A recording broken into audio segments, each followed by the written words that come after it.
guys, and welcome back to the channel. Welcome back to The Sims 4, and welcome back to another speed build.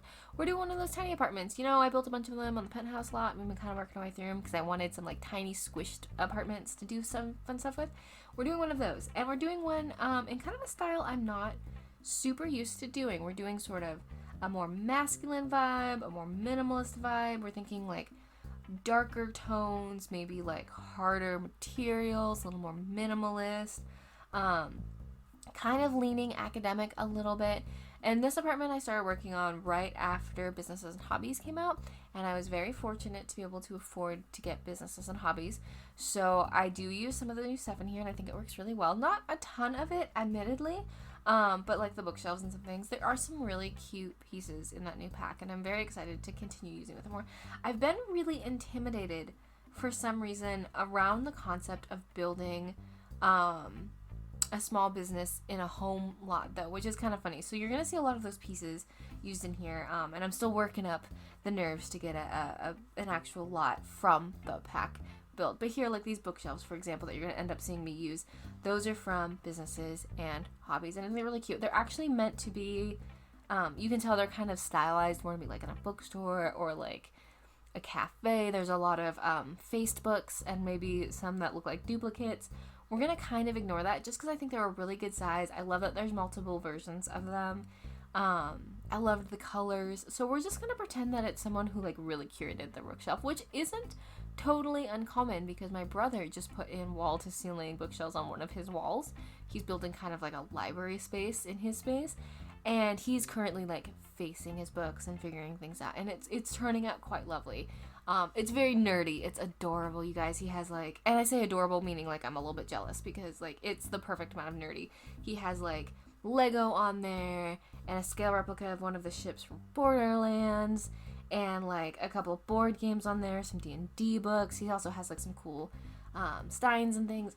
It's turning out really awesome. He's got some stuff from like different friends and things. It's turning out really fantastic. And so that's kind of the vibe for in this apartment we were going with too, is like very curated shelves. Somebody really cared about the shelves. Now, admittedly, like I said, some of it very much kind of reads a little bit more retail, but I think we can get past that because let's be real, we have to use our imagination a fair amount in The Sims. I also went ahead and did like a small bistro table with just two chairs. I don't imagine this person hosting a lot or like entertaining a lot, really. I kind of imagine, especially with the aesthetic here, that their home is kind of like their space. That's very much how I am. Like I can see them going out to dinner a lot, hanging out with friends, but I can't see them really inviting people back to their home. Like their apartment is not the hangout space, right? Here you can see we did a TV. That's a frame TV, so it's a piece of art as well, which I thought was really nice.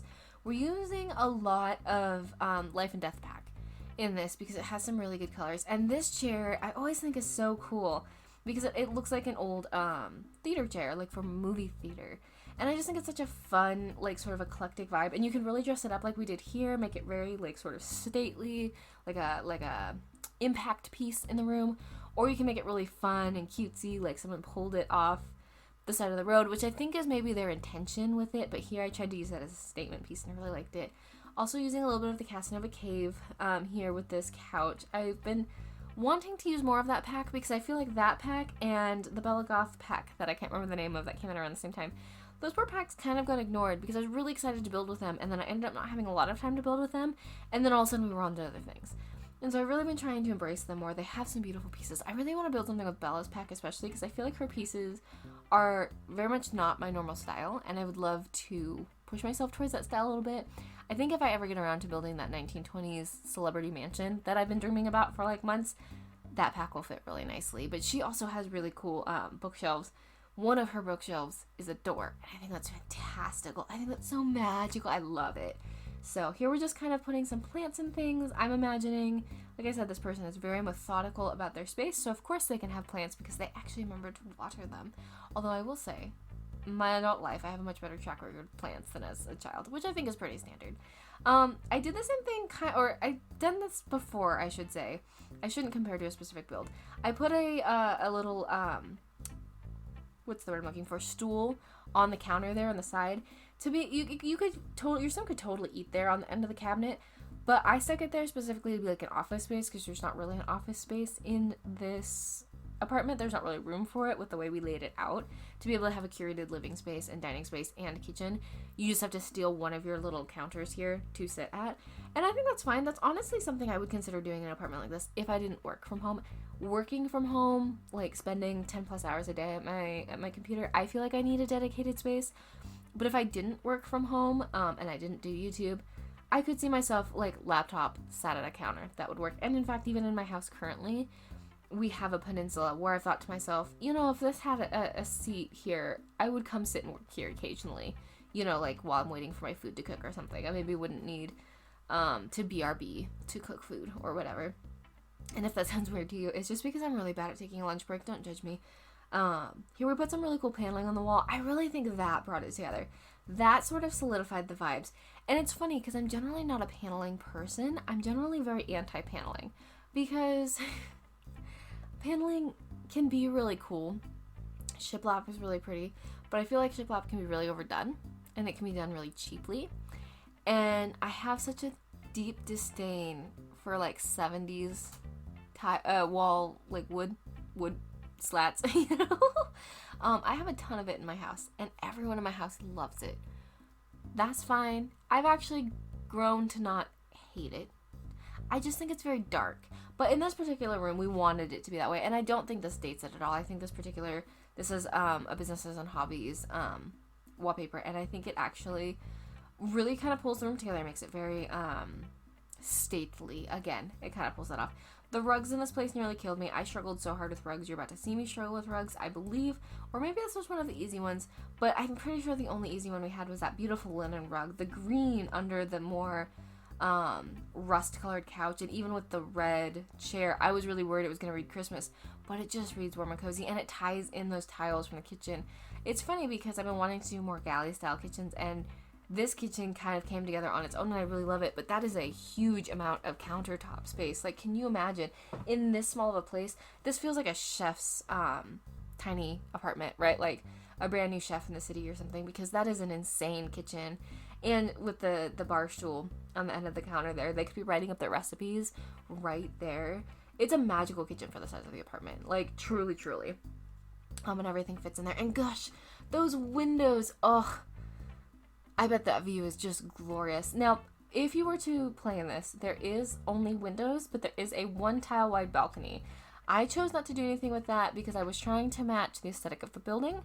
And so the windows made more sense than a door.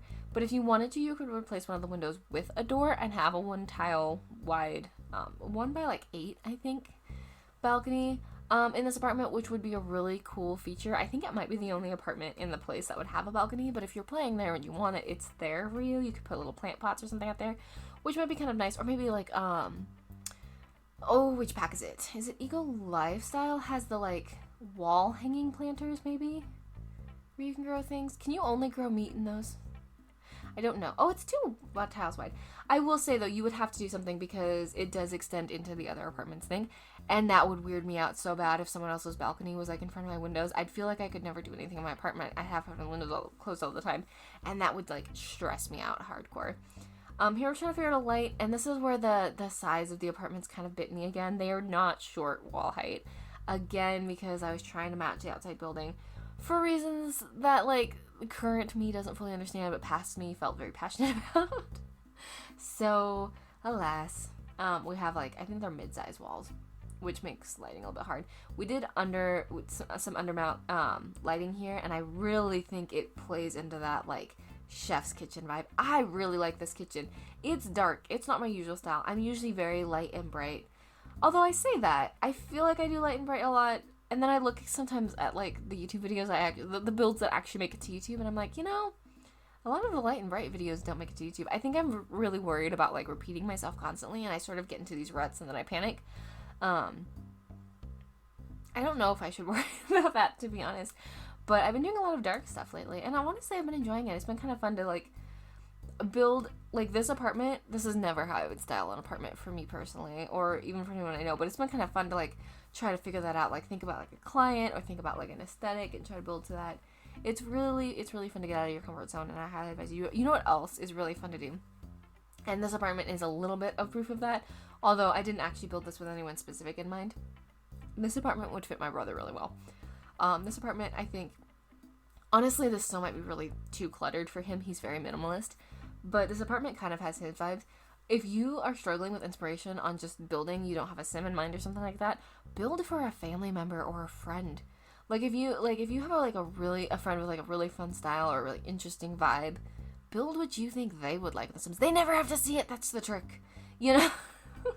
This is the builder's version of like building, like making your crush in The Sims. Build your friends' apartments. They never have to see them.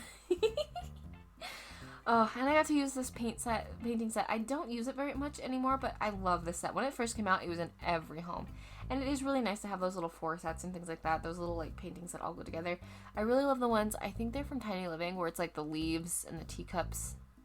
I use them a lot in bathrooms and kids' rooms, but I love them in general. I think they're really lovely. Here I was trying to do some more with the pillows. I kind of cooked myself into a corner here with this bedroom. And this bedroom isn't... It's so close to what I wanted, but it's not quite there. I really wanted to lean into the rust colors in those 4 paintings. Like that kind of orangey burnt umber.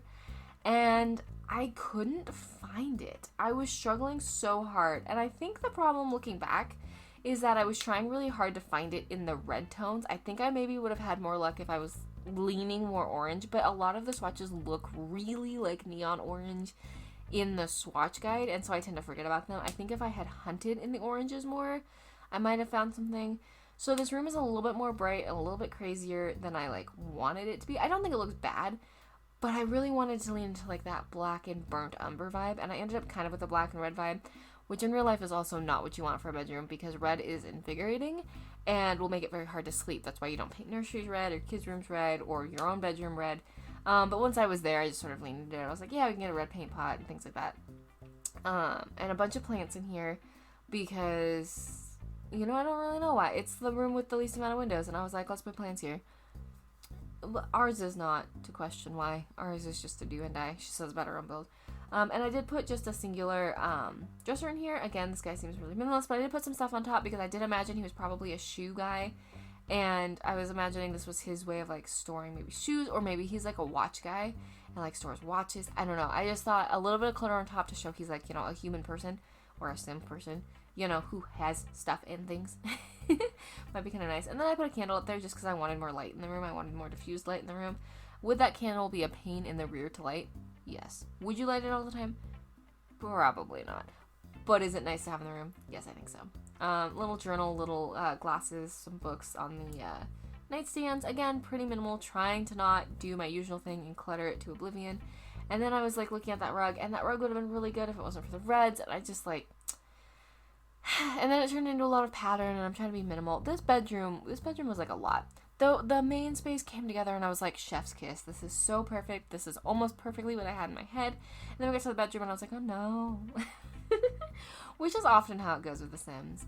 And then we just did a little bathroom, and I talked about this in the last apartment build, but I'll reiterate. I've been trying to do kind of builder's basics, right? Because you don't always get to pick. And like, the story we've been telling in the kitchens and stuff is that, you can put faces and stuff on your cabinets pretty easily, right? It is pretty easy to make your cabinets look the way you want, renter friendly. Obviously, check with your landlord first. Do not go to your landlord and say, well, Amanda on the internet said I can put stuff on my cabinets. Don't do that. Do your research. Talk to your landlord. But the idea was that, to a point, you all get the same white bathroom. So I started with the same kind of thing in here, and then I started adding some darker wood touches, some more like our minimalist masculine touches, with the idea that like the bathroom was probably the place where he put the least amount of effort in, or maybe hasn't put the amount of effort in yet, because you got to, like the bathroom is always the place like you kind of curate the least. Like my bathroom, for example, is like pink. I'm not mad at it, but it was pink when I moved in, and I was like, this is cool enough. And I just left it. I was like, I'm not that worried about it. So I did go back into the like builder's basic. The other thing with the bathroom that is kind of interesting is that you definitely can personalize it, but a lot of people lean more towards the kitchens because you can personalize a lot more of it and it feels more intentional. A bathroom is kind of hard because like obviously you can't put peel and stick in a shower, or I guess some people do. I don't know. I haven't tested that. I don't know if I would do that. So yes, most of the bathrooms in these builds are probably going to be like that sort of builder basic white. Maybe not all of them. Maybe someone will get brave. One of our tenants might get brave. But the kitchens are a lot more customized because the kitchens, to me, always feel like that's a much more like renter-friendly fix. And in this place, maybe they put in darker cabinets, and it was really just as easy as putting poles in and stuff. It you know, there's lots of options with that, and we, to a point, there's we can embrace the realism we want to embrace, right? Like, we can have a builder's basic bathroom because we're maybe not super interested in building bathrooms, and we can have a super, like, fun outer area. It's our game. We can embrace it where we want. But anyways, here are the screenshots. I really like this place. I really, really enjoyed doing this one. Let me know what you think. This one's out of my comfort zone. Did I nail it? Did I mess it up? What would you have done with it? What would you have changed? What would you have done better? Would you have changed the bedroom? Would you do basic white in the bathroom? Let me know. But anyways, guys, I think I'm going to leave it here. I hope you're having a good day and you're feeling loved. And if you're not feeling loved, please know that I love you. I'm glad you exist. I'm glad you're here hanging out. You make the world a better place just by being you, and I mean that truly. Next up is probably Minecraft. I honestly don't know at this point. I'm running out of time constantly. But we'll get something up for y'all. I love making these videos, so it'll be something cool, baby. Alright, I'm just rambling now. Love you, bye! Mwah.